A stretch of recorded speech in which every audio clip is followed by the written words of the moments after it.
ស្រីទាំងគ្នាទាំងគ្នាបានមើលរឿង Spider-Man Brand New Day ហើយនៅបាទសម្រាប់បងប្អូនដែលជា fan របស់រឿង Spider-Man បាទ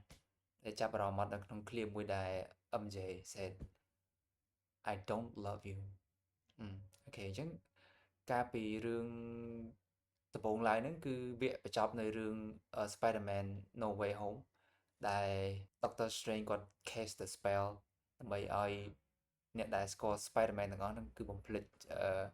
គេហៅគេថា Spider-Man ហ្នឹងគឺជា Peter Parker តែនៅកន្លែង clear ដែល Spider-Man ទៅជួប Ned ហើយនិង MJ ចុងក្រោយហ្នឹងគឺគាត់និយាយថាអឺ Spider-Man Peter Parker ហ្នឹងបានប្រាប់ MJ ហើយនិង Ned ថាអ្នកទាំងពីរហ្នឹងនឹងភ្លេចថា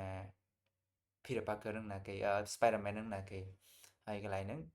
touching scene គឺពេលដែល MJ គាត់និយាយថា I love you and Peter Parker អឺគាត់ប្រុងនឹងនិយាយថា I love you back ប៉ុន្តែ MJ បានគេហៅខាត់អញ្ចឹងណាថាកុំអាននិយាយចាំទៅជួបគាត់ហើយ explain everything ហើយដល់ពេលទៅដល់ចំណុចកន្លែងដែល Peter Parker ហ្នឹងនិយាយថា I love you ទៅ MJ វិញទៅពេលហើយ MJ ក៏ say ថា I don't love you I don't know I don't even know you